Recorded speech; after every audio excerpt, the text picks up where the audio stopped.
জাদুর সোনা ও রূপার ব্যাগ। কেশবপুর নামের এক গ্রামে রানী নামের একটা মেয়ে বাস করত। ও স্বামীর সাথে ওর শ্বশুর বাড়িতে থাকতো। ওর শ্বশুর বাড়িতে ওর স্বামী, ওর শ্বশুর আর ওর শাশুড়ি মিলে মিশে বাস করত। ওর শ্বশুর বাড়িতে এসে খুব ভালোই সুখে শান্তিতে সংসার করছিল। ওদের মধ্যে ছিল অনেক মেয়ে। ওর শাশুড়ি ছিল অনেক ভালো মানুষ। ওর শাশুড়ি ওকে নিজের মেয়ের মতোই ভালোবাসতো। কখনো কোনো কিছুতে ওর শাশুড়ি না করতো না।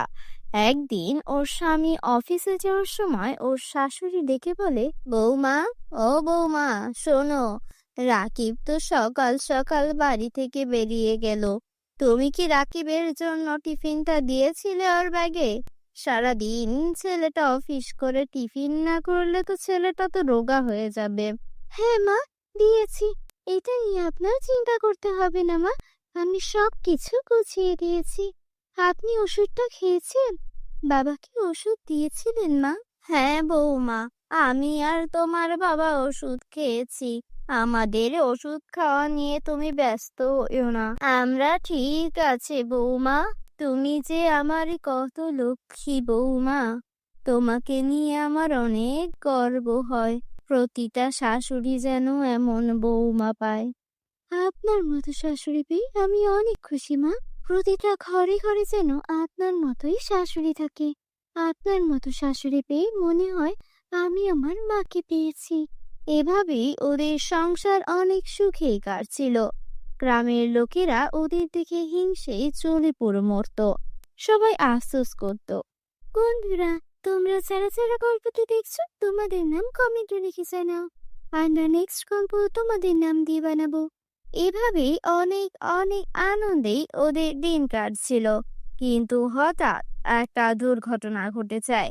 বাড়ি ফেরার পথে গাড়ির সাথে রাকিবের একটা রোড অ্যাক্সিডেন্ট হয়। আর রাকিব হাসপাতালে ভর্তি হয়ে যায়। আর রাকিবের একটা পা কাটা পড়ে। এ কি হলো? তোমার পা কাটা পড়লো কেন? এখন আমাদের কি হবে? তোমার আয় রোজগারই তো আমাদের সংসার চলতো। এখন আমি বাবা মাকে বা কি বলবো? তোমার এভাবে এই অবস্থা, আমি যে কিছুই ভাবতে পারছি না। আমিও কিছুই ভাবতে পারছি না। এখন আমাদের কি হবে? সংসার কিভাবে চলবে? আমি তো মাত্রই তোমাকে বিয়ে করে নিয়ে আসলাম। আমার একটা পা কাটা পড়েছে। আমি আর আগের মতো অফিসও করতে পারবো না। তুমি এখন বলো, এখন আমার কি করা উচিত? জানি না আমিও কিছুই জানি না। তুমি থাকো, বাড়িতে বাবা মায়ের অবস্থাও ভালো না। আমি ওনাদেরকে দেখে তারপর বিকালে আবার আসবো। রানী একদম হিমশিম খাচ্ছিল কিভাবে সবকিছু সামলাবে। তখন ওর মনে পড়ে যে ও ছোটবেলা সেলাইয়ের কাজ শিখেছিল। তখন থেকেই সে সেলাইয়ের কাজ করতে শুরু করলো। বাবা মা, আপনারা একদম চিন্তা করবেন না। আমি সেলাইয়ের কাজ করে এই সংসার চালাবো। আমার স্বামীকেও আমি একদিন ঠিক সুস্থ করে তুলবো। এভাবেই এত বাধা বিপত্তির মধ্যেও রানী সংসার করে সংসার চালিয়ে যাচ্ছিল।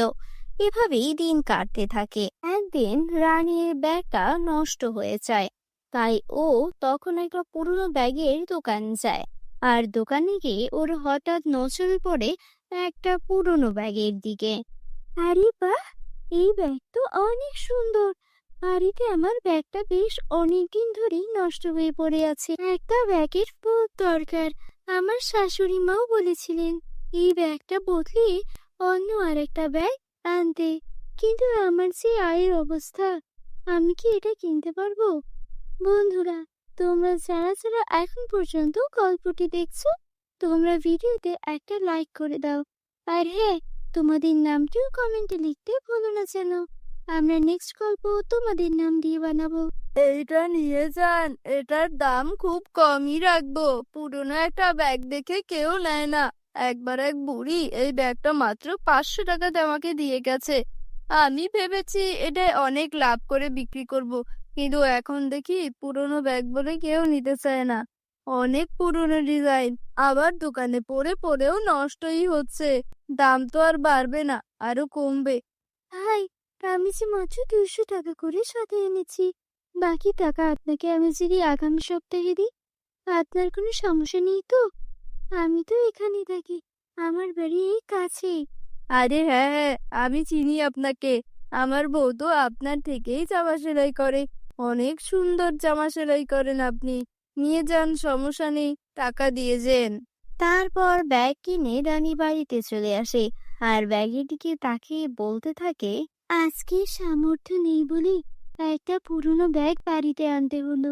অথচ আমি আমার স্বামীর সঙ্গে কতই না স্বপ্ন দেখেছিলাম, দুইজন মিলে কত সুন্দর একটা করে বাড়ি সাজাবো। এখন আমার স্বামীর চিকিৎসার টাকা, শ্বশুর শাশুড়ির চিকিৎসার টাকা জোগাড় করতেই আমাকে হিমশিম খেতে হয়। তবুও ভালো, আমি একটা ভালো শ্বশুর বাড়ি তো পেয়েছি। কজনেরই বা ভাগ্য হয় এমন শ্বশুর শাশুড়ি পাওয়ার। আজকে যদি আমার পরিবারের এই বিপত্তি না হতো, তাহলে এত কষ্ট আমাকে করতে হতো না। একদিন সব ঠিক হয়ে যাবে। যদি এরকম কিছু নাই হতো, আমি হতাম সব থেকে ভাগ্যবতী আর সুখী মানুষ। আমার স্বামী বড্ড ভালো মানুষ। একদিন হঠাৎ করে রানীর হাতে থাকা কেচি সেই ব্যাগে গিয়ে লাগলো, আর সঙ্গে সঙ্গে ব্যাগটা ফুটো হয়ে গেল। সঙ্গে সঙ্গে সেই ব্যাগ থেকে বেরিয়ে আসে খুব সুন্দর একটা লাল টকটকে পরী। পরীটা বলতে শুরু করে, এটা সোনা ও রূপার ব্যাগ। তুমি কি জানতে না? তুমি কি জানো যে তুমি আমার প্রাণ বাঁচিয়েছ? আমি বহু বছর ধরে এই সোনা ও রূপার ব্যাগে বন্দি হয়ে গেছি। এই সোনা ও রূপার ব্যাগটা এক বুড়ি তান্ত্রিকের। সেই বুড়ি তান্ত্রিক আমাকে জাদু মন্ত্র করে এই সোনা ও রূপার ব্যাগে বন্ধ করে দিয়ে গেছিল। শুধু আমি না, আমার পরিরাজ্যের অনেক পরীকেই এই বুড়ি তান্ত্রিক জাদু মন্ত্র দিয়ে বন্দি করে রেখেছে। কেউ আছে জাদুর আয়নায়, কেউ আছে জাদুর সেলাই মেশিনে, আবার কেউ আছে জাদুর বইতে। আমি প্রতিদিন তোমার কথা শুনতাম, কিন্তু তোমাকে সাহায্য করার মতো উপায় আমার ছিল না, কারণ আমি বন্দি ছিলাম। আমি প্রতিদিন মনে মনে বলতাম, ইস, কোনোভাবে যদি আমি এই মেয়েটাকে একটু সাহায্য করতে পারতাম, এই মেয়েটা যদি আমাকে মুক্ত করত, আমার প্রাণটা বেঁচে যেত এবং আমিও ওই মেয়েটাকে কিছু না কিছু সাহায্য করতে পারতাম। কারণ আমি জানতাম তুমি অনেক কষ্টে আছো, তোমার স্বামীর পা কাটা পড়েছে। তবে আমার এই বিশ্বাস ছিল একদিন এই সোনা রূপার ব্যাগ ফুটো হয়ে যাবে, আর তখনই আমি আমার আগের রূপ ফিরে পাবো। তোমাকে অনেক ধন্যবাদ। আমি তোমার স্বামী পা একদম ঠিক করে দিচ্ছি। এটা আমার পক্ষ থেকে তোমার জন্য উপহার। আমি তোমার প্রতি অনেক কৃতজ্ঞ। এই নাও, আমি তোমাকে এই জাদুর শাড়িটাও দিয়ে যাচ্ছি। এই শাড়ি পরে তুমি যখন আমাকে ডাকবে, আমি তখনই তোমার সামনে চলে আসবো। আরেকটা কথা মনে রেখো, কখনোই লোভ করবে না। যদি লোভ করো তাহলে সব কিছুই আবার আগের মতো হয়ে যাবে। তোমার স্বামীর পা আবার কেটে যাবে, আর এই শাড়িটাও উধাও হয়ে যাবে। এই বলে পরী সেখান থেকে চলে গেল। আর যাওয়ার সময় বলে গেল, আমার এক্ষুনি পরিরাজ্যে যেতে হবে। পরিরাজ্যে আমার অনেক কাজ রয়েছে, তাই আমার এক্ষুনি চলে যেতে হবে। তুমি তোমার প্রয়োজনে আবার আমাকে দেখো, আমি চলে আসব। এই সব কিছুই রানীর সামনে হচ্ছিল। রানী যেন নিজের চোখে বিশ্বাসই করতে পারছিল না। পরী তখন তার পরিরাজ্যে ফিরে যায়, আর রানী ওর স্বামীকে আবারও সুস্থ রূপে ফিরে পেয়ে অনেক খুশি হয়ে যায়। রানীর স্বামীও অনেক খুশি হয় তার আগের পা ফিরে পেয়ে। তার স্বামীও বিশ্বাস করতে পারছে না তার পা ঠিক হয়ে গেছে। আর তারপর থেকে রানী এবং তার শ্বশুর শাশুড়ি আর স্বামী নিয়ে সুখে শান্তিতে জীবনযাপন করছিল। এবং যখনই কোনো কিছু প্রয়োজন হতো, রানী সেই জাদুর শাড়ি থেকে সেটা চেয়ে নিত। আর পরীও সব সময় চেষ্টা করত রানীর মনের আশা পূরণ করতে। রানী খুবই ভালো মানুষ ছিল।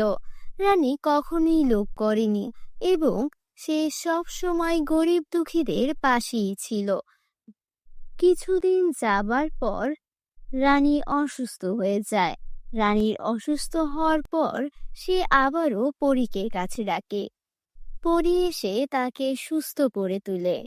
বন্ধুরা, তোমরা যারা যারা গল্পটি দেখছো, শেষ পর্যন্ত দেখছো, তোমরা ভিডিওতে একটা লাইক করে চ্যানেলকে সাবস্ক্রাইব করে দাও আর তোমাদের নামটিও কমেন্টে লিখে জানাও।